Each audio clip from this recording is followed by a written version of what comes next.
Boker Tov, everybody.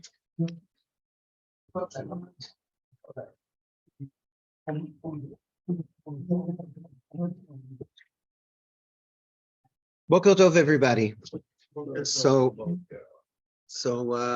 Shalom lekulam. We're in our fourth class in the series of Judaism and psychology, actually the fourth and the last one.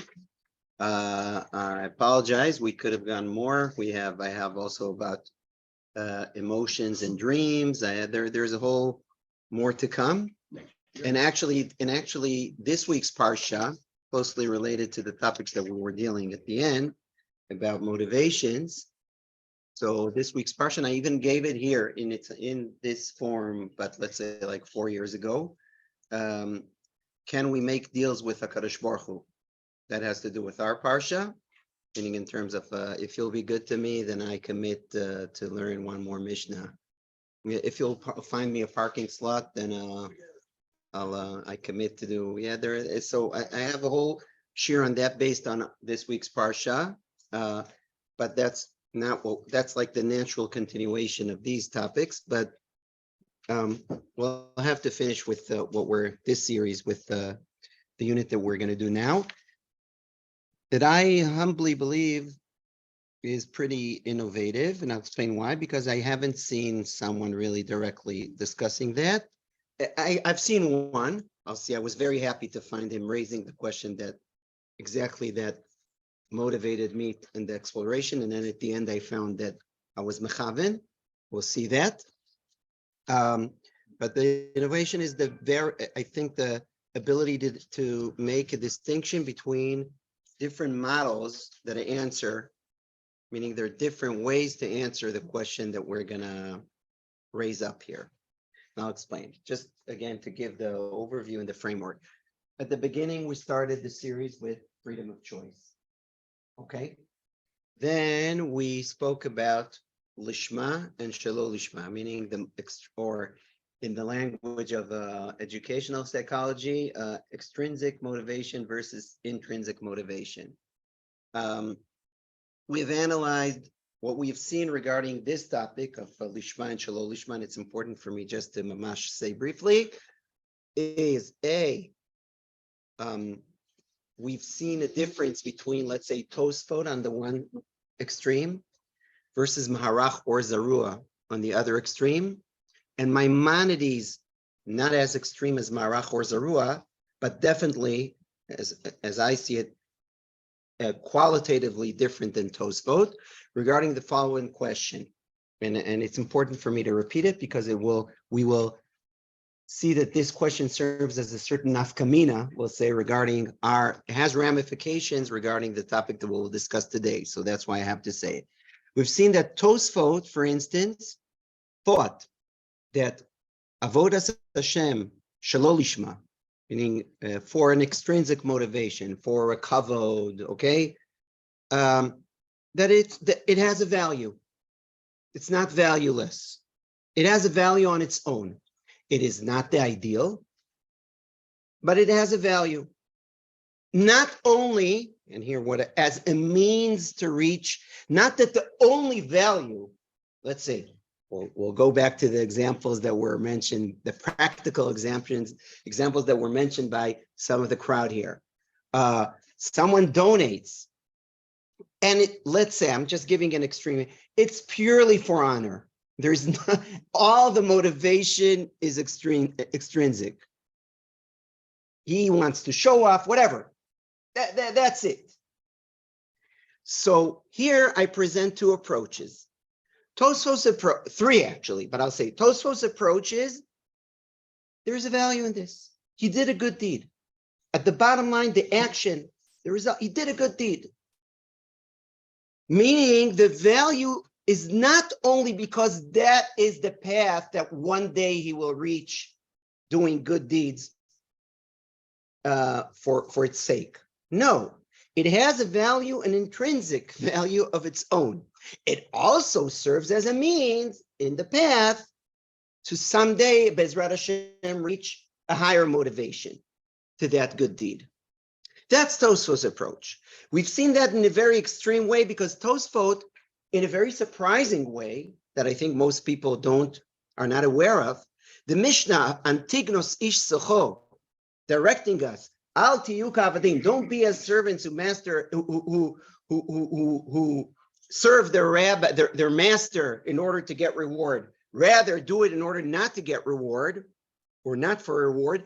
He says that talks only to the people that we know that if they won't receive the reward, they will regret the good deed. But for the general public, this statement wasn't said. So that's a pretty extreme position. It limits very much that instruction of Antignos. That's Tosfos. On the other extremity, we saw Marach or Zarua. Marach or Zarua, one of the medieval rabbis in Germany, son of the great Or Zarua, he says, doing a good deed, but with the external motivation and not the doing it for honor, doing it for money, reward, external reward, is actually a sin. It's an Aveira. It's a Chilul HaKodesh, whatever. We gave them. And why are we doing this? Only because it has a potential to lead us to do things lishma. So definitely he says not only that it's valueless, it has even a negative value, okay, such a deed. A little less extreme, but still in that direction, is the way I understood Maimonides. And we'll see that more today. I think that Maimonides holds, as opposed to Tosfot, that a deed that is done shelo lishma, let's say for honor or for, is valueless. It's not an aveira, as the Marach Horza, but it's valueless. Or I'll be more precise, the only value that it has is the fact that it potentially leads me to the lishma. Now, it makes sense if you know the Maimonidean thought, because he really thinks that at the end game is a world of only spirits with no bodies. So therefore, the material and the action is not the focus. The focus is what you did, to where your spirituality developed, okay? How much do you cling to God, to his mind, to his act, etc. So it's not that surprising, I think, that that's the position of Maimonides. I'm not saying, some people might disagree with me. Some people might say that I read Maimonides too extreme, okay? But it's definitely different than Tosfot, for sure, okay? Antignos, that's for sure. Antignos is a direction to everybody. That's what everybody should strive to, yeah? And actually, Maimonides says, we'll see it today, that doing things shelo lishma, for money, for that, is stupid, is negative. Not Aveira like Marach or Zarua, but you'll see that he speaks about it very clearly, that topless, what we're striving for is the lishma. That's the, okay?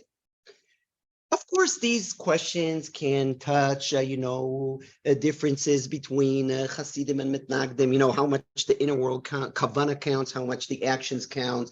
If you want to go even further, Christianity and Judaism, whatever, meaning this is a whole machloket Rabbi Yehuda and Rabbi Shimon, whether davar she'eino mitkaven mutar or asur, meaning how much the focus is on the action, the focus is on the internal entity. Now, yeah, so that was one thing.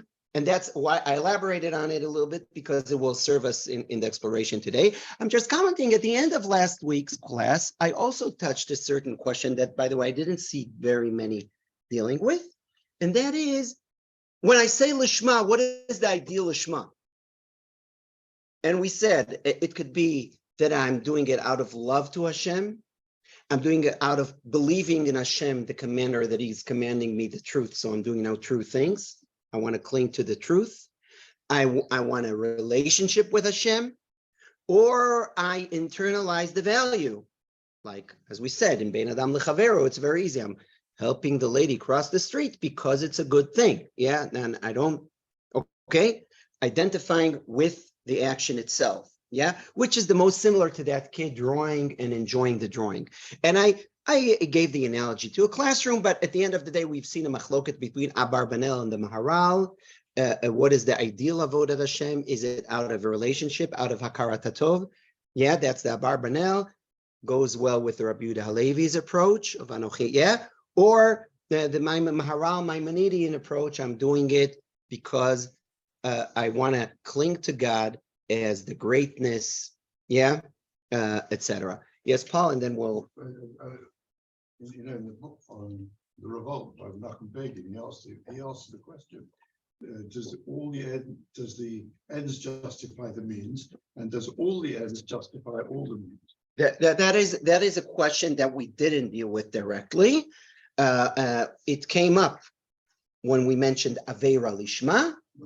That is the topic there. Aveira Lishma is a question of do the ends sanctify the means? Yeah, that's exactly the topic of Aveira Lishma, and also the topic of Mitzvah Haba Ba'Aveira. Yeah, these are two sugyas that I usually mention in that context of the discussions of do the means. Okay. So now the question is the following. Okay, and I want to focus, and we'll have now a focus class about a very clear question that has a relationship to the first question that I mentioned today. Okay, I'll explain how. I'll do now the connection.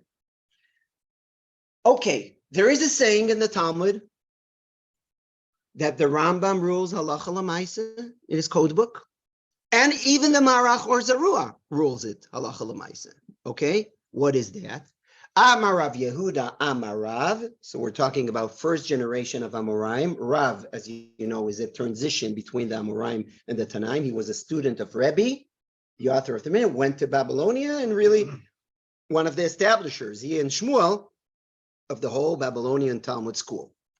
All right? So Rav Yehuda, his student, says in his name several times in the Shas, and that was copy-paste by the Rambam, Nifsak lahalacha, Le'olam ya'asok adam b'torah u'v'mitzvot shelo lishma, shemitoch shelo lishma, ba lishma. A person should engage himself in worship, Torah learning, and doing mitzvos, even not for the ideal motivation, for an external motivation, we'll say it, because out of that, eventually, he will reach the level of worshiping for its own sake. And now I asked a simple question, maybe as a psychologist. How does that transformation happen? Is that a miracle? One day a person is engaged in doing something for a candy or for someone calling him Rabbi. And then, in one day, the light comes to his mind. Oh, I understand it has an intrinsic value. Yeah, or I understand I'm doing it because it's the truth. And that's Maimonides. Or I understand I'm doing it because I have a love to God and we have a covenant and we have a relationship.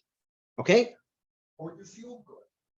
All right, but I'm saying till yesterday, I'm doing it extreme. Till yesterday, I did it for the candy or for calling Rabbi. And how does the fact that I'm doing these mitzvot not for an external reward, how does that expedite, or how does that turn on the process? What kind of process happens here that there is a transformation in the end of the day that I'm doing it for how does it work? The kitzer. Now I want to, before I answer, and I believe that I found different answers. If you read carefully the words of the Rishonim, then you could see that there are differences between them. And I must tell you, I'm not surprised. Why? Because you need to understand that if I hold, and now I make the connection to the question we dealt last week with, the first question that I mentioned today. If I hold like Tosfot, that Shelo Lishma is something valuable. When I gave a donation only for honor, it's still, I did a good, okay? It has a value. Let's go dafka to bein adam lamakom, because I want to go away from the distinction that was justifiably mentioned. There is a difference if there is a result in the reality, like a yeshiva benefited, okay, and people are learning now, and something that was without at least a clear, concrete result. Let's say, okay, I davened, and I was shuckling very hard because I'm a rabbi and I need that people will think that I'm shuckling, okay, whatever. Or I'm closing my eyes and I'm doing it clavus, but it's really because I also think that I'm a rabbi and whatever. Okay, so let's say, I'm just giving an extreme example, totally theoretical, of course, that it was purely done shalom lishma, only as a show, purely done shalom lishma. If I still davened, I think Tosfot will say that it has a value. Okay, if we'll go, I did something good. I picked the lulav only because I didn't feel comfortable. Everyone here around me is picking a lulav, so I will feel not comfortable not taking the lulav, so I'm doing it. It's this pressure. That's how I grew up, whatever. But I really don't have anything lishma here, okay? According to according to Tosfot, there is a value in it. I still did something good. According to Marach or the Rambam, let's say it's valueless. Okay, the only value that it has is that it will potentially lead me to do lishma. According to Marach, or the only heter I have to do it is that it will potentially lead me to lishma. So I want to claim my question arose first, dafka according to the Rambam. Because according to Tosfot, I can understand that there is a certain continuity here. I'll explain it more. I'll crystallize it more. But I'm just saying now, a priori, if I hold that shalom lishma has an intrinsic value, not only as a means to reach lishma, but it has an intrinsic value, then I could see how there is a certain transformation from the shalom lishma to lishma, because you were already engaged in something that is in the good. You already did the good, and now you do even a greater good. Okay, so I could see this development. There is but according to Maimonides, I want to claim, and definitely Marachos or lo lishma and lishma are totally alien. I hope I use the right word. Categories. These are categories that have nothing in common. According to Tosfot, they have something in common. To Rambam, shalom lishma is valueless. You really did an action for honor or whatever. It's nothing really. Wait a minute, because then just 1 second, Phil. What? Who is the judge of what is the God. Okay. No, I'm telling you why. Because we don't know what's going on in your heart. We don't know. You know. You and God know. Maybe you even don't know always. Okay, but you and God know. Okay. So we're talking about something definitely that is the only one that can know is you. If you're honest enough, if you're not self-deceiving yourself, etc., and all these things, and God knows, okay, for sure. At any rate, I repeat again. According to Maimonides, the way I understand him, definitely Marach or Zerua, these are two different categories totally. Shalom lishma is valueless. So how from something that is totally valueless, you didn't do anything that has any moral value, okay? How from there, all of a sudden one day, whoop, you're doing the lishma. How does it work? So I want to understand what happens according to Tosfos, but I even more so want to understand how will the Rambam explain this transformation from something that is really valueless to lishma. So now let's see the sources. So the first source, you see the Gemara in Psachim. Gemara Psachim says, we read that. That's the basis for this year. Now I want to give you two different terminologies that I see in Midrashim regarding our question. Ela, that's Psikta de Rav Kahana on Eicha, on Megillat Eicha. Ela vayomer Hashem. See, that's the second source, Psikta. Where are the sheets? Yeah. We're talking here and we're talking here. Yeah, it's all good. So, okay. So the Psikta says the following: Ela vayomer Hashem. על עזבם את תורתי. רב חונה רבי ירמיה בשם רבי חייא בר אבא, כתיב ואותי עזבו. In Jeremiah it says, they left me, God says. And the first pasuk said that the Midrash is about them, Yirmiyah in a different chapter, Ozvam et Torati, that God has said that we left his Torah. So one speaks about leaving him, one speaks about leaving his Torah. And Shema Torati Shamaru, maybe, okay, they left me, maybe perhaps they were keeping my Torah. Halevai oti azavu v'torati shamaru. God says here, oh, I wish they would have left me and still keep my Torah. She'ilu oti azovu v'torati shamaru. If they would still be clinged and keeping my Torah, and now the bold letters, mitoch shayu mitaskin ba, haseor sheba haya machziran etzli.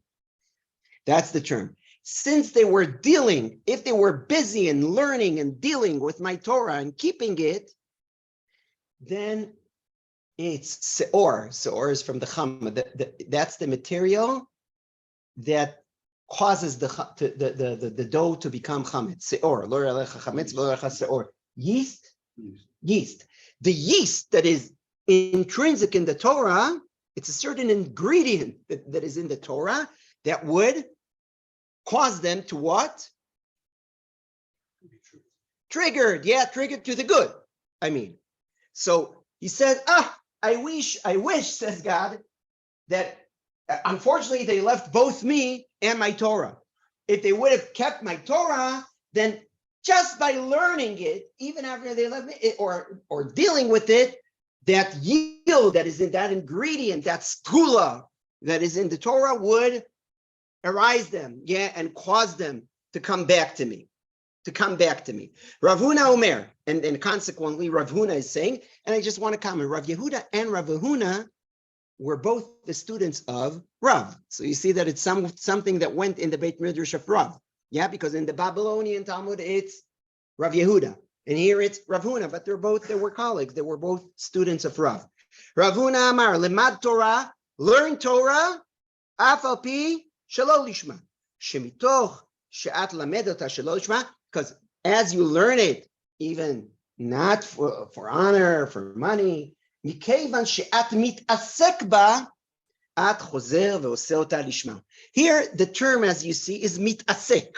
We saw also mitaskin. If you're dealing with it, busy with it, then that busyness and involvement in it there is a certain skula in the Torah, this seor, that will spark, will cause you to come back to me.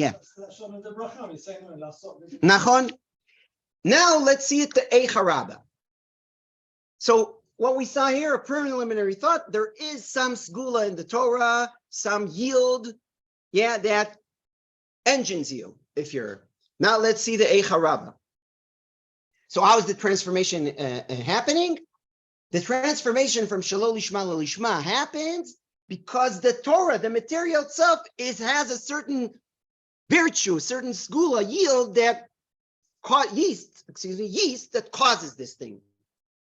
Okay. Rav Huna ve'Rabbi Yirmiyah b'shem Rabbi Chiya bar Abba Amri. K'tiv ve'oti azavu ve'torati lo shamaru. The same, by the way, the same drush. Alevai oti azavu ve'torati shamaru. Oh, I wish they would have even left me and still keep the Torah. Now look at that little different, slightly different term. Mitoch shayu mitaskin ba, hamaor sheba haya machziran lamutav. You see, probably if I would have been a researcher in the Talmud department, I would probably assume that actually it's the same statement, it's the same Beit Midrash, and there is a mem and a shin, only one letter difference. What it says is that when you're busy with it, it's not the yeast that turns you on, but the light of the Torah,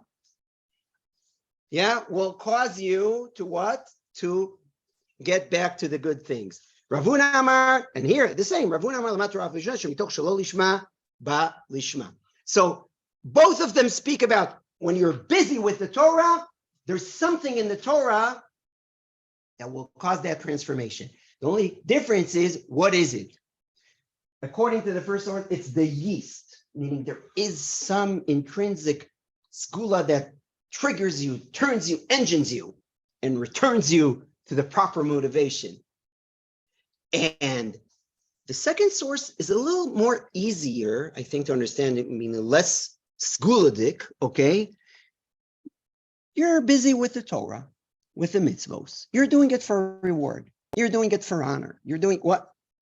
But you're confronting the contents of the Torah, or the actions, the good actions of the Torah, the life, the nice Shabbos table, whatever. Okay, and then the Torah has this thing that it sheds light. There is a light there, and when you are in that mifgash, I always say mifgash, encounter, meeting with the Torah and its light, that causes you to do the things for their own sake. Okay? Something good rubs off. Right.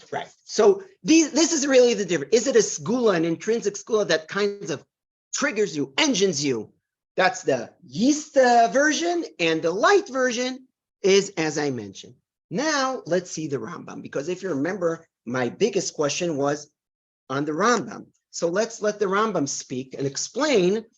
And here we have a very detailed explanation of the Rambam as to how this transformation happens. So let's see. The Rambam speaks a lot about Lishma. It's a topic that he loved.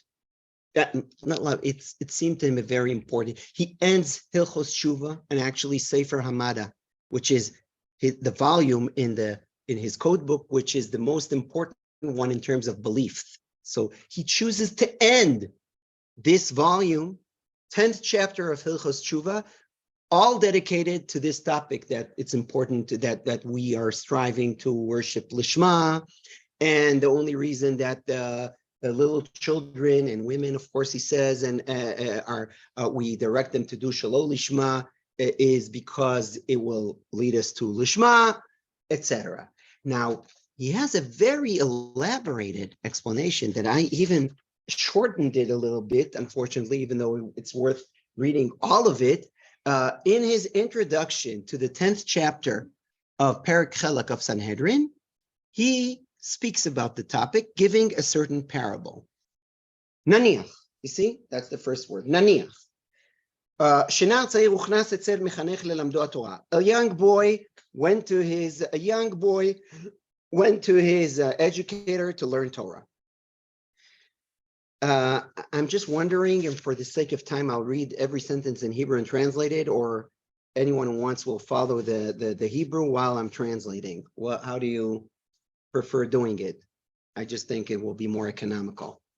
But I will must go line by line, so you'll be able to follow me. And this is a great good for that boy that he's now going to learn Torah from a teacher, right? It will be a great good to him because of what he will achieve by it, of the completeness, of the shleimus. That's the way to improve himself, to get more complete person. Ela shehu, but the problem is, or rather he, and here I made the bold letters, Machmat Gilo Atzair, because of his young age, vechoser da'ato, he doesn't chap it yet. Yeah, he doesn't have enough mind to understand that that's the greatness to learn Torah. Lo yavin erech oto atov. He can't appreciate, he can't understand, comprehend the value of this good. V'lo ma sheyavilu min hashlemut, not what will bring him from that will the road for him to be complete. V'nei echach, and therefore the necessity brings the Melamed that is much more advanced than his student. He understands more.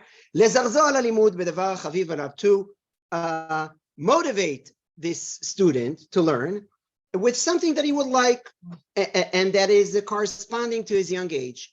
Ve'yomar lo, and consequently he will tell you, limad, please learn now. Ve'eten lechai gozim otenim, I will give you nuts, I'll give you figs, or I'll give you a piece of candy. Okay, I'll give you candies. Okay, ve'az yilmad v'yishtadel, and then this boy will indeed engage in learning. Lo le'etzem halimud, not for the sake of learning. Lefi she'eino yodea lezeh, because he doesn't appreciate the value of it. rather in order to get the candy, כדי להשיג אותו האוכל. ואכילת אותו המאכל אצלו יותר חשוב מן הלימוד, ויותר טוב בלי ספק. In the kid's perspective, eating the candy is more important than the learning in the eyes of the kid. That's more important. And therefore he thinks the learning as a work, a job, a means that he's doing in order that he will achieve by that effort, that goal that is most desired by him. And this is this one nut or one piece of sugar. So he shows here the gap between the teacher and the student. Okay. Now he says, and when he grows up and his seichel becomes stronger, he's more smart. As he grows up and he becomes more smart, and then it comes a low in his eyes, what he beforehand valued. That candy is now he doesn't value it so much when he got older. And now we return to appreciate other things. So now we will motivate him in the thing that is currently important in his eyes. Now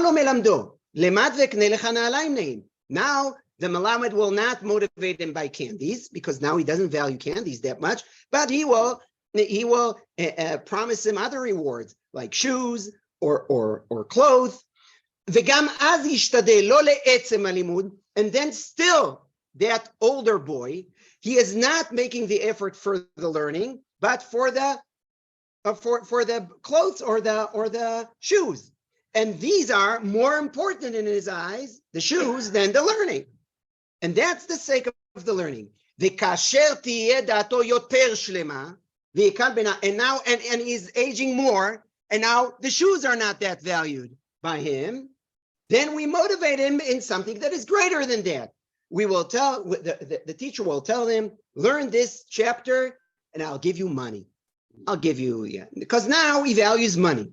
And then also he is learning in order to get the money, and receiving the money is in his eyes more important than the learning, because the whole purpose of the learning is a means in order to get money. And then the Rambam says,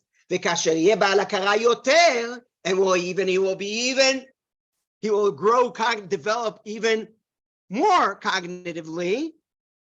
And even the money is not that valued, and he will know that this is something that is not that valued. Then we motivate him with something greater than that. And we're telling him, please learn in order that we'll call you Rabbi, that you will be a dayan, you'll have respect, people will stand up when you go into the class, and your name will be good, and you will be quoted after your death.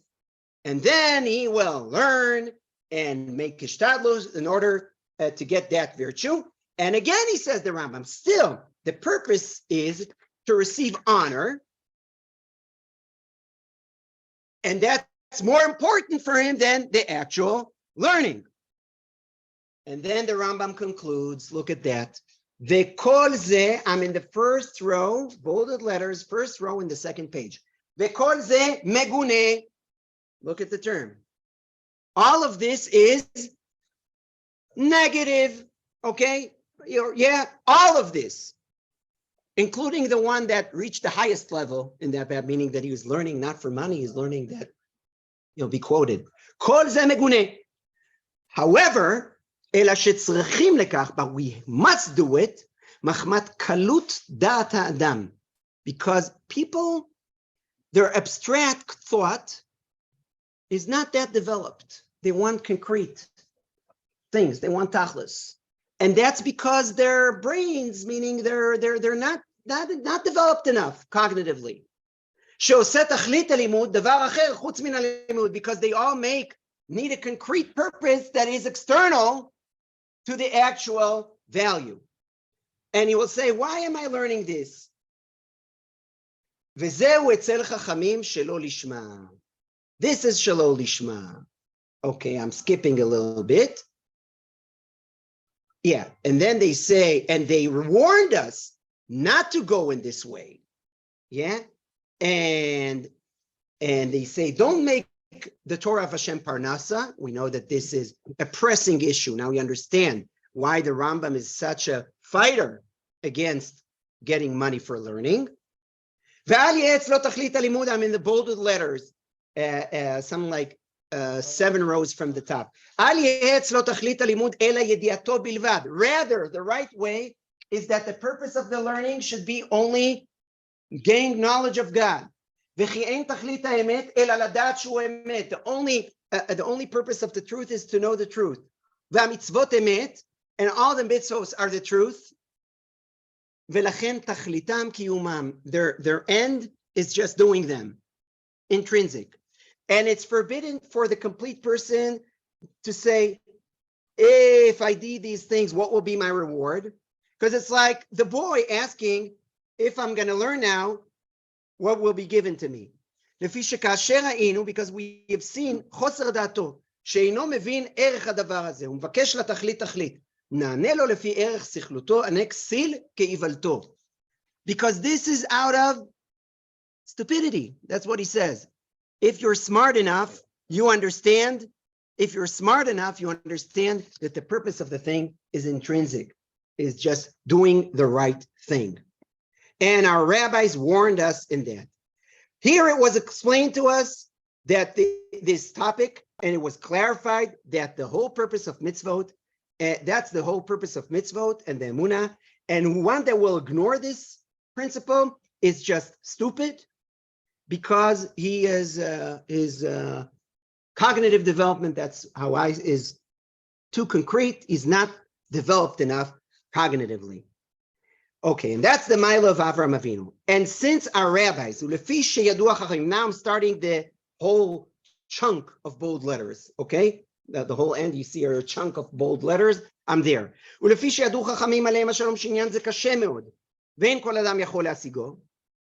you know what, before I'll start this, according to the Rambam, what is preventing humanity from being in the level of Lishma? He gives you a clear cognitive development. According to Maimonides, the reason why we need to go to the little kid and promise him a candy, and then later promise him shoes, and then later promise him money, and then later promise him be a dayan, okay, is because to reach the abstract thought that says, I'm doing something because it's the good. I don't need anything. What will come out for me from that kind of question? Okay, what does it take? How much, what will come out of this? That's a concrete thought. And in order to understand that when I'm learning Torah, that in itself valuable with no concrete external goal, that requires abstract thought, cognitive development. It's for many people, they don't reach that level. It's hard for them. Now, I just want to, the problem when I'm teaching in English, that I'm already giving my explanation when I'm translating it. And I always want to test myself to see if someone will disagree with me in the reading of the Rambam. But I brought all the bold letters. If you'll go back, they're all supporting what I want to say here. The Rambam all the time speaks about the brain, about da'at. He says, I first promise him candy, because that's his cognitive level. When his cognitive level is bigger, then I'm giving him a reward that fits his cognitive level now. And then cognitively he develops, and then at the end, he says, all of this is negative because it's stupid. And he says the word stupid. He uses that word. We sometimes have, if someone is not smart enough, then we have to speak to him in his level. But tachlis, any smart person that developed cognitively properly will understand that that's the way to go. So it's clear that the Rambam puts it on the dot. Okay, I made here many bold letters to emphasize that. Okay, now let's start the last paragraph in the Rambam. I mean, all the chunk of the bold letters. Yeah, it's from the middle of the and since the rabbis, the sages, yeah, here I'll show you. It's all here. It's here. Yeah, it's when the chunk of the bold letters start. Since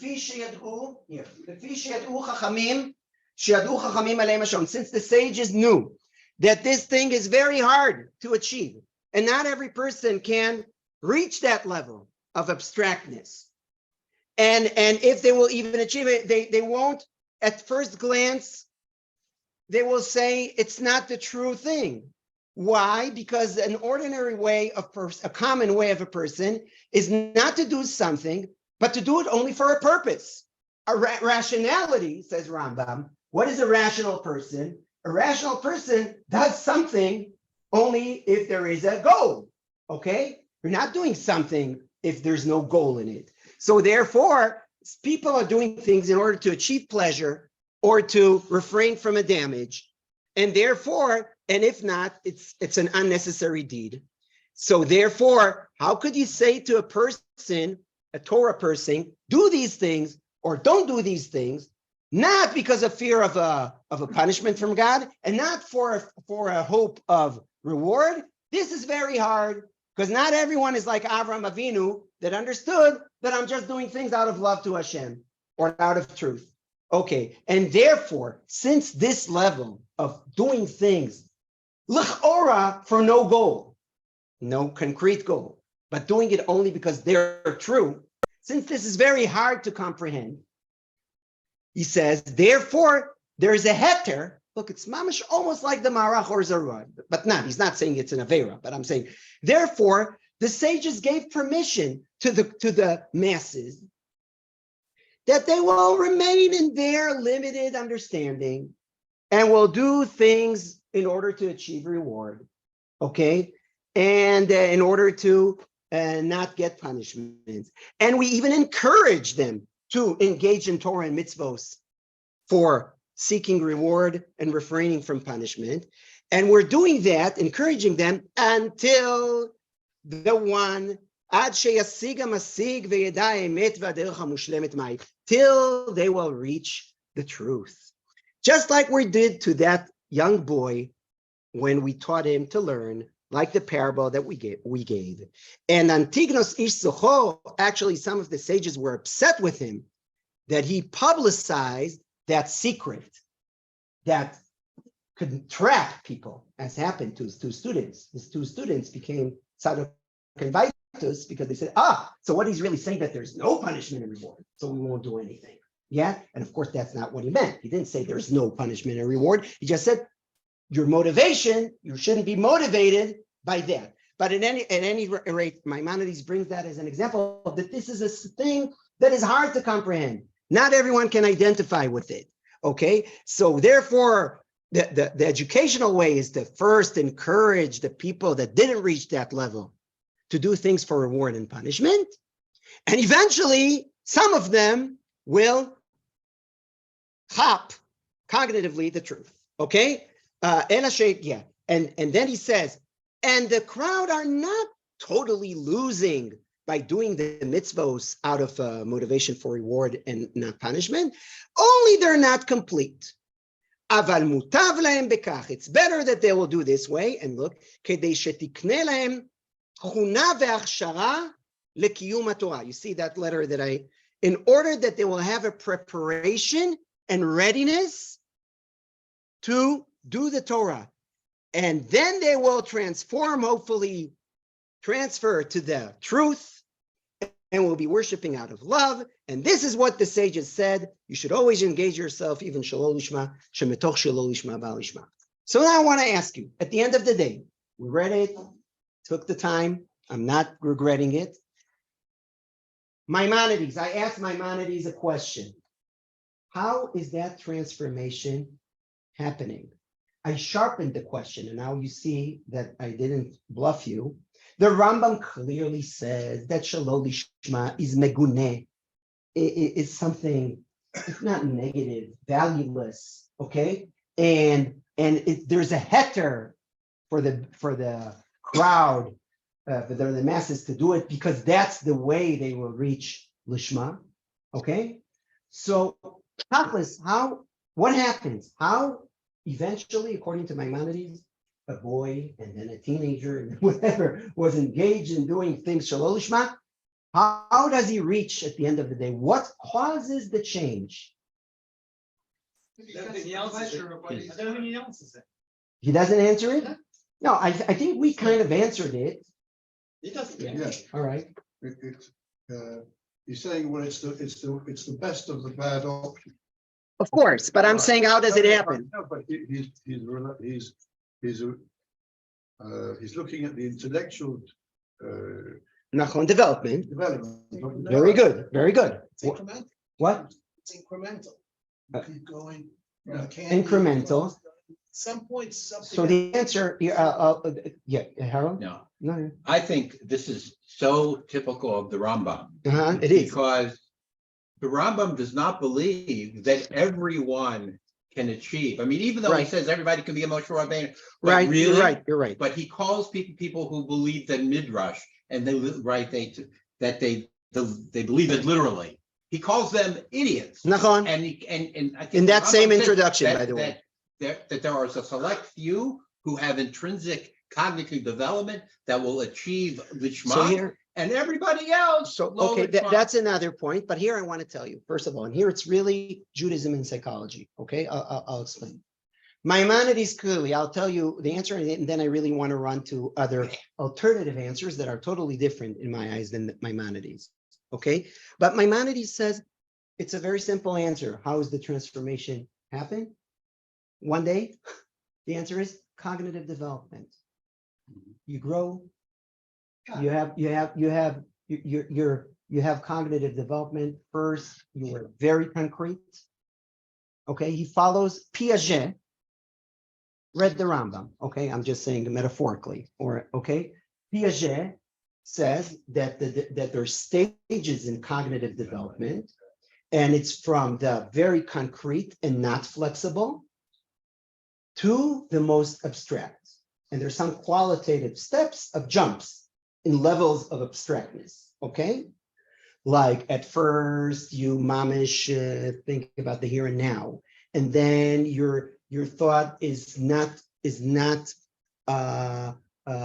flexible enough, so you don't understand that things could be vice versa, or you can't preserve, like you think that you're very concrete, you think that there's more liquid in a tall and narrow cup than in a broad and yeah. And then in elementary school, you already understand that it's the same quantity, but it's still limited.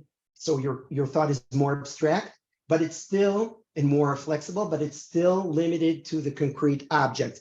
And only some of the people exactly reach at the end the level of thinking of the hypothetical, of totally abstract thought. Okay, following Piaget, he had a student called Lawrence Kohlberg. Lawrence Kohlberg was a professor in Harvard. Here, I'll tell you something that is not written in the books of psychology, but private not. Kohlberg served in the IDF in Machal. Stam, close parentheses. That's the famous Lawrence Kohlberg.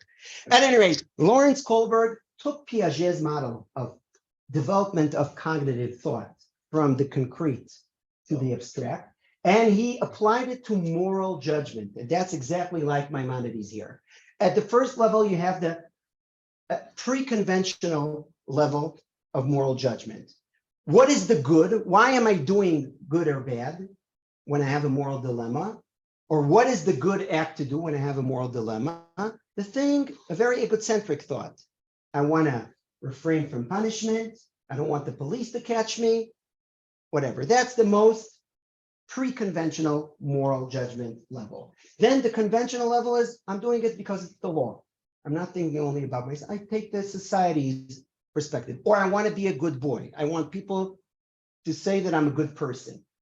And the highest level, what he calls the post-conventional level of moral judgment, is I'm doing it because of an abstract value of the rights of property or the right for human life, okay? And what leads me is not the law, but an internalization of universal abstract values. If you see, this Rambam is exactly parallel to Kohlberg.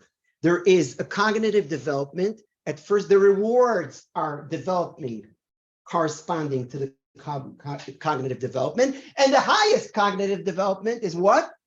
When you understand that I'm doing it for its own sake, lishma, okay, because of the value that is intrinsic in the thing itself, and that requires an abstract thought. So that's how the transformation happens according to Maimonides. Now, no, just one more sentence. The sentence that I underlined here in the Rambam is that then you'll still ask, so you know what, maybe Mr. Maimonides, if it has, Rabbi Maimonides, if there's zero value in Shalol Lishma, so why not just wait with doing mitzvos? Just wait, don't do anything. And when someone has a cognitive development, then he will start doing mitzvos.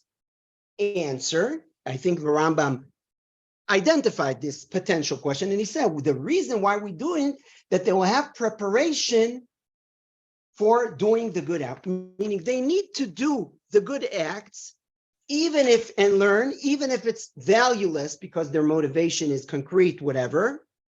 But it can't happen that one day you'll give them a whole package. Yeah, one day when they develop cognitively, then they start everything. They should be already engaged in that world in terms of behaviors. And then when the cognitive development will happen, it will be done for the proper motivation. This is the way I understand Maimonides. Yeah, Phil. There are levels in education. That right young kid Mm-hmm. will want to move to the next level of knowledge. Okay. That's a different subject. And when he gets to that knowledge, he wants to get to greater knowledge. That's true. I just want to say briefly, and then I apologize. I think we'll go to another approach. According, you speak about a very natural thing that someone got one thing, he wants to go to the next thing to learn. But again, Piaget and correspondingly Rambam, they're not talking about quantity here, meaning I learned this, now I want to learn another thing. They're talking about, not only harder things, they're talking about qualitatively different levels of cognitive development that has to do also with the brain's development, even things that are biological. Okay, it's no contradiction to what you said. Yeah. No. There's no guarantee it'll work. No guarantee. Generally speaking, humanity, that's the direction of development of the brain. Some people reach the highest level, some people not. Yeah. Doesn't Piaget, if I remember correctly, say they mustn't necessarily go through these stages and in the right order in order to properly develop? Kohlberg does speak. I mean, generally the stage theories do think that it goes in that direction. I think the Rambam says the same. Hevre. Now let's go to the Michtav Meliyahu. I'm skipping here the Rambam in Hilchos Tshuva because it's only to support more what we're saying. And now we'll go to the Michtav Meliyahu. Michtav Meliyahu, Rabbi Eliyahu Dessler. We skip now hundreds of years from Maimonides to the Michtav Meliyahu. And he says he actually formulates the question that bothered me. Let's look at it. Not איך. We don't reach the level of dveikut velishma only. I just want to say, excuse me. One comment on Kohlberg and Maimonides. I was still a little troubled after I explained the Rambam. I think the Rambam is understandable, like Kohlberg. I'm just pointing out, it's not troubled, that both according to Kohlberg and I think according to Maimonides, still the categories of Shalol Lishma and Lishma seem to be pretty alien. Meaning, okay, the Rambam says you still do the mitzvah Shalol Lishma so that the repertoire of the actions will be already there. And then when you reach the cognitive development, then you'll do the right thing. But it seems, again, as I said, that Shalol Lishma, there's no intrinsic value in Shalol. It's only a means to Lishma. Okay, I'm just pointing that out. Now let's see the Michtav Meliyahu.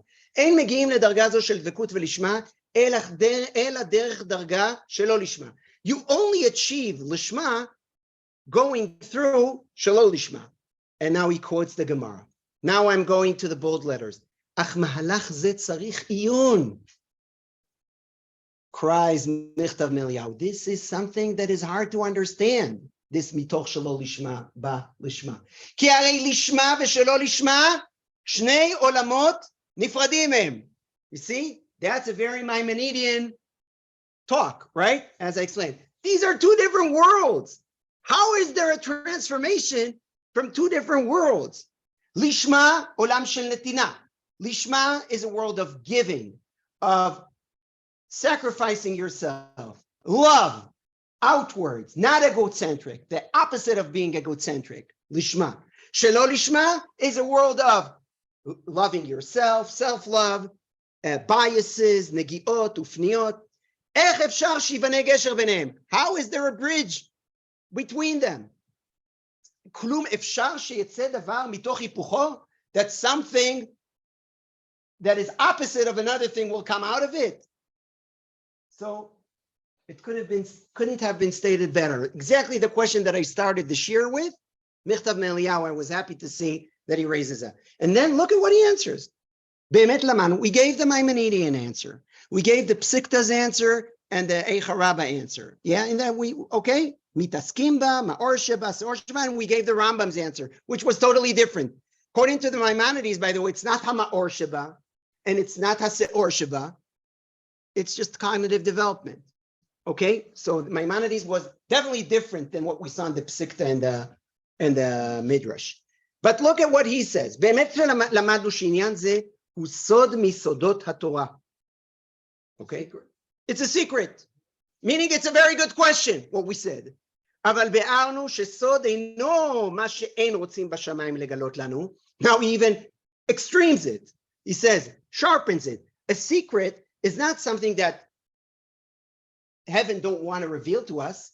אלא מה שלא ייתכן שיתגלה לנו. It's such a secret that we can't understand the answer to that question. Wow, we had a great question is the title for this year. Michtav Eliyahu promises us that it's impossible for a human being to get an answer.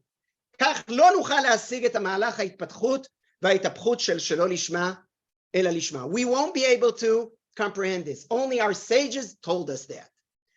Look, we will learn another Michtav Eliyahu that he tries to explain the secret. Yeah, I know it's a little sarcastic. He's now explaining us that it's a secret that can't be explained.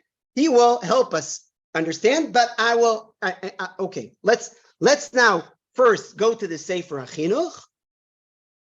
You mentioned the Sefer HaChinuch last week. Let's see what how does the Sefer HaChinuch understand how the transformation works. Let's see what Sefer HaChinuch says. Yeah, that's a known principle of Sefer HaChinuch. A person turns to be what he does in action. We are, as you know, Winnicott says, we're psychosoma creatures, meaning we're a guf nefesh, body-mind people. That's our makeup. And there are interrelationships between these two components. And Sefer HaChinuch holds strongly that you are totally influenced by what you do. Yeah, you are what you eat. And therefore his heart and his thoughts are always after the deeds that he's doing them, good or bad. And even if he's a Rasha Gamur, and he always has bad inclinations, if he will start being engaged in Torah and mitzvot, and even not for the sake of heaven, even for an external reason, immediately he will turn to the good. And by his deeds, he will kill the Yetzer Hara. And now the famous sentence, Ki acharei ha'peulot nimshachim halevavot. The hearts are coming after the actions. Yeah, in the army we say, Ma shelo olech derech harosh, olech derech haraglayim. Yeah, what won't sink into you via the head will sink into you by your legs. Okay, that's Sefer HaChinuch. That's his shita. Okay, and so he says, even if you're a Rasha, if you'll start being busy with mitzvos, it will change you, and vice versa. Even if he's a great tzaddik and he's righteous and he has good desires, but if he's always engaged in doing bad things, for example, let's say the king forced him to do a bad occupation, then at the end of the day, unfortunately, he will be influenced because it's known that a person is programmed according to what he does. And then another in mitzvah tzadihei, כי הגופות יכשרו על ידי הפעולות, וברבות הפעולות הטובות ורוב התמדתן, if you are always in a pattern, consistently engaging in good deeds, then this purifies the thought of the heart, and they become purified and cleaner. And last quote, כי האדם נפעל כפי פעולותיו שיעשה. And now he explains why is that. That's the additional. כי מהיותו בעל חומר, since at the end of the day, we are made out of matter, since we are people that are material, then nothing will really change you until you actualize them in materialistic way. Okay? So that's why he thinks that that's how it works. At any rate, I see the Sefer HaChinuch as giving a different answer than Maimonides. Maimonides said it's cognitive development. That's how the transformation happens. And why are you doing the deeds? Not because the deeds will influence what you think, like say from Mamash Lo. You should have the repertoire of the behaviors ready. And then when Bezrat Hashem, your cognitive development will happen, then you will do the good things. According to Sefer HaChinuch, it's different. How mitoch shelo lishma ba lishma? How mitoch shelo lishma ba lishma? That's the way we're programmed. We're made out of matter. And when you are doing a good deed, how do I know that it's a good deed? Because God told us that maybe the Sefer HaChinuch, we should link him a little bit to the Psikta or the first Amoraic sources that we learned, Rav Huna, yeah. These are good things, intrinsic good things, these actions. Therefore, they influence your mind, and therefore you'll end up doing things for the proper motivation. By the way, I think the Sefer HaChinuch works better with Tosfos' approach, that there is a certain value on its own, even in doing Shelo Lishma. That's how it influences you. If there's nothing to, if it's not a good deed, how will it influence anything? In a row, you read nothing. Okay, right. Now, Chevra, I want to go to the last approach and flip the page. I'll just say orally that Reb Chaim Volozhin that we skipped, he's very strict. He says you should, in order that Shelo Lishma will turn you to Lishma, you need to have in your mind, it's pretty much like the Mar, when you're doing Shelo Lishma, I'm doing it Shelo Lishma because I'm in that level, but I want to reach, or you should have a general thought, that I want to end in Lishma. Now we know very well that the kid doesn't think that way, okay? And still there is this transformation. So now let's see the Michtav Me'Eliyahu and Erich Fromm. Erich Fromm, I feel a little weird because I quoted here the Hebrew translation. Would have been better to bring the original English, but you know, I'm an Israeli. That's the way it is. Now that's what I found. Now let's look at the Michtav Me'Eliyahu and Erich Fromm, and we'll wrap up this shir. So says the Michtav Me'Eliyahu. In many, many things, it was said that a person should engage Shelo Lishma, and then he says, Aval hatshuva einena nichlelet bahem. He says, tshuva, I can't say do tshuva Shelo Lishma, engage yourself in repenting Shelo Lishma, and then you will eventually do tshuva Lishma. By the way, I'm not sure I agree with him, because I think many times someone does some tshuva Shelo Lishma, and it does eventually lead him to Lishma. But he thinks that tshuva is an exception. Tshuva can't be Shelo Lishma, okay? Because the action of Shelo Lishma is in order, now look at what he says.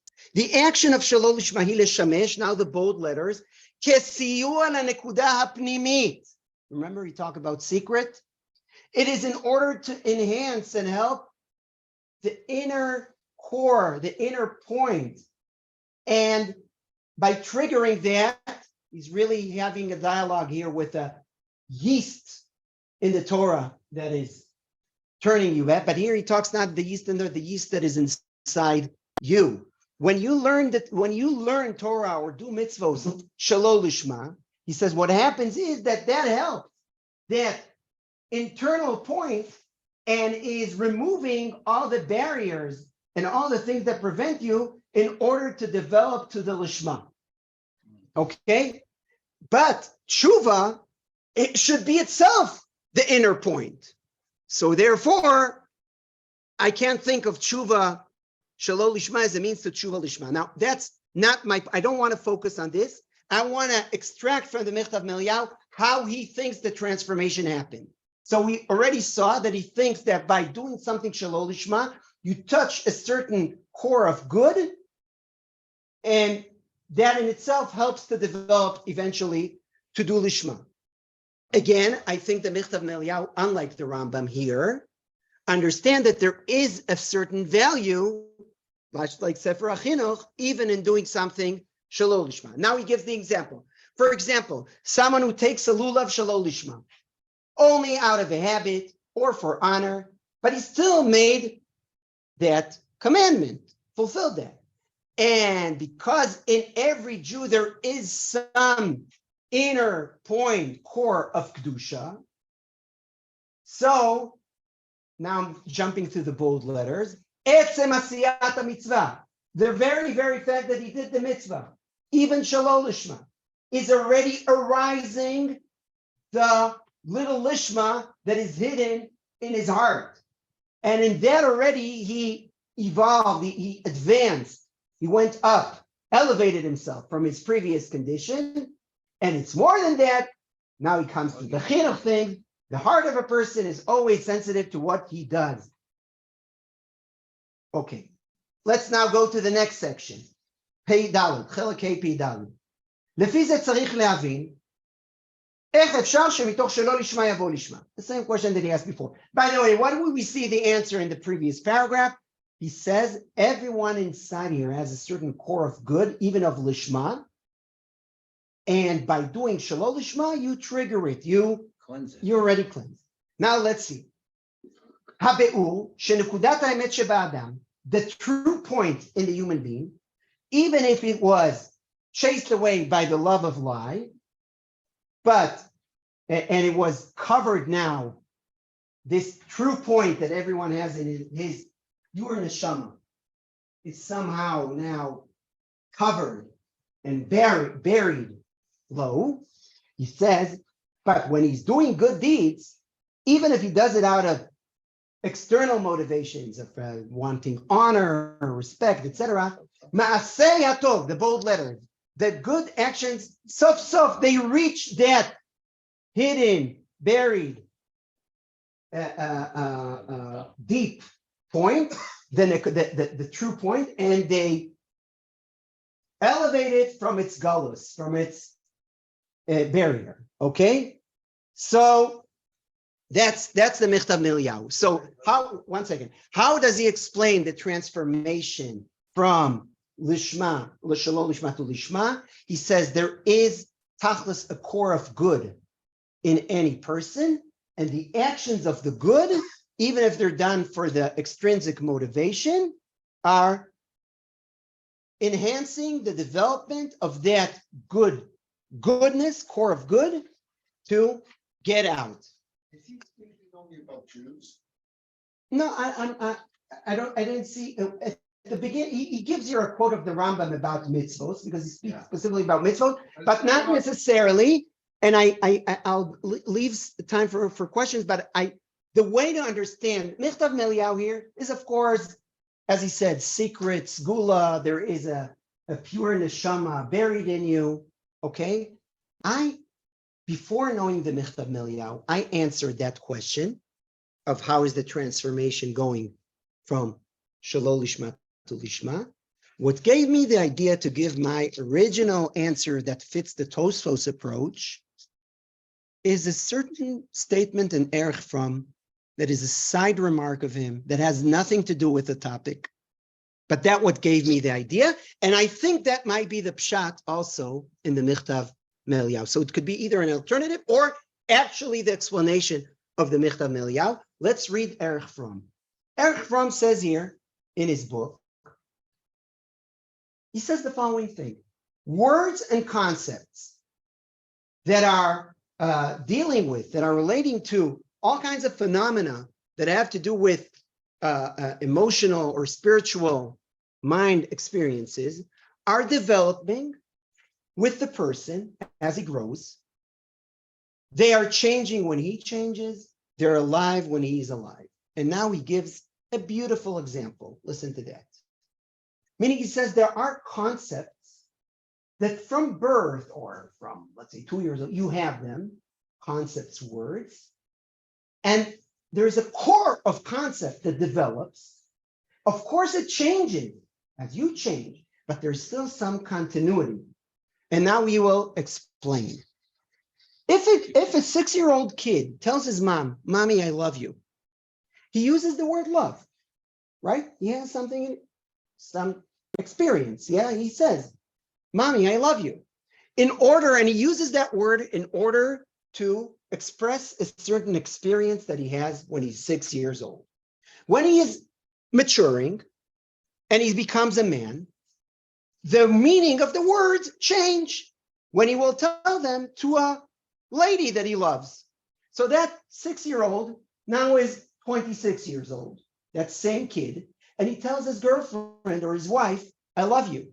The same sentence, "I love you." He told mommy when he was 6 years old, "I love you." Now he tells his wife, "I love you." So he says, he uses the same words.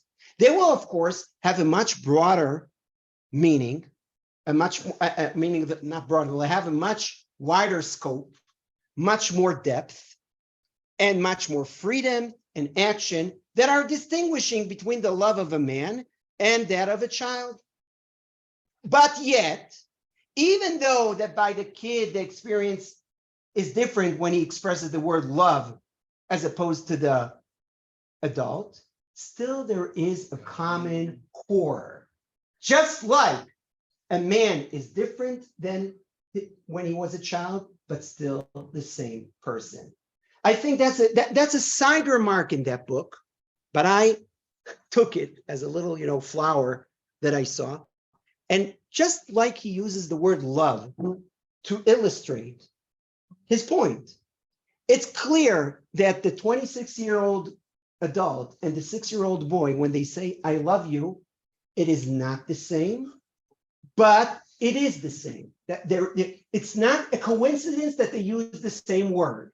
There's a certain core that is the same, only it developed, it growed, it became more abstract, it became with more depth, etc. Now, this on the same token, if I take the word good, I want to be good. I want to be a good boy. I want to do the good action. So in the eyes of a little boy, I want to be good means I don't want to be punished. I want to do what's expected by the society as a good thing. Okay? And then eventually, I want to do the good because it's good. So what I want to say is that I use Fromm's model here to explain how the transformation from Shelo Lishma to Lishma happens. The categories, as opposed to the Rambam, are not alien, are not totally alien. A kid, we read in Koheles, we read, Ha'elokim asa et ha'adam yashar, God created the man straight, vehem habikshu cheshbonot habenim, and then of course you have all kinds of cheshbonis and interests and yetzer hara. But there is a certain pure neshama, that's what the Michtav Eliyahu spoke about, nekudat haemet, that you're born with, or as a little kid, yeah, you want to be a good boy. Usually you want to do the good. This is a very intuitive and a very deep thing. The levushim, meaning how will it manifest itself? How will it dress up? Here, it depends on the level of abstraction, on the level of maturity, okay? Cognitive development also, experiential, yes, but the only difference that as opposed to Kohlberg and the Rambam that I think saw the first stages as valueless and the good is only the last point. And then they face the question, how is this transformation happened? I use Fromm's model, and I think that's the depth of the Mechtav Meliyahu. I think it's pretty much the same. There is a Nekuda Pnimit that is always there, and there is continuity. Okay, what I want to say, there is a continuity here. Just like there is a continuity between the child that said to his mom, I love you, and he said to his wife, I love you. Yes, it's totally different. And yet still, there is a certain continuity. It's not a coincidence that he used the same word, because there is a certain concept that develops, okay, folds out, becomes more deep, more experiential, etc. And the same regarding the good, the concept of the good. Yeah, there is a certain moral intuition. By the way, we've seen it also that some people intuitively did good actions. I remember that when I learned moral development in the university. So one professor gave the example of a lady or someone that really did a sacrificial act. I think an Arab was attacked. By the way, I'm talking about 20 something years ago. Okay. It might sound a little contemporary, but it's not. An Arab was attacked in the Machayuda Shuk, and a lady came and with her body protected him from the lynch. And then when she was interviewed, she didn't have such a developed abstract thought in terms of I did it because the value of life. She just wanted to do a good thing. Yeah. So what? So what I want to say is that it makes sense. That's what I want to say. It makes sense to apply what Fromm says regarding our topic 2, meaning that Shalol Lishma is, yes, it's something I want to do a good thing, but okay, the way I articulate it is still not that developed. Okay, so there is a certain continuity between the Shalol Lishma and the Lishma, and in the Rabbi Eliyahu Dessler's words, that the covers, the pills, whatever that are covering the true point, are removed eventually, and you develop and reach the highest level. Okay. There was, I think it sounds like, I think that's correct. What I was thinking, as you were saying, is that even if you go back to the little kid that you first start with candy and whatever, like that, I was thinking, well, that's not a good idea, because if you're saying like the Rambam, it depends on if he's of the high enough intellect to be able to know the difference. Eventually, that'll take care of it. But that means that you're running the danger that somebody is at the lower end of the intellect, so but still able to do that, will not ever make that final leap, because he has been taught all along that he is. so that's the danger we've seen of sometimes lowering a lishma. So an educator, according to the Rambam too, of course, should be sensitive all the time to, in the right time, to lead him to grow. Still by saying what Eliyahu was saying, and that is that what you do, you're developing what you finally analyze a person with at least enough intellect to understand that gets to the point where the last reward that he was getting, the external reward, said, well, obviously that can't be it. What is it? Why am I doing this? I'm doing this. It makes me feel good. I don't know why it makes me feel good, but it makes me feel good. And then by growing and analyzing and trying to probe as to why it makes it feel good, eventually gets to the point because it is good, so to speak. Okay. And I think that's the end. If you're interested in doing mitzvahs, then you really don't care what the motivation is. As long as somebody's doing the motivation, they're always doing the mitzvah. Well, you could say, yeah,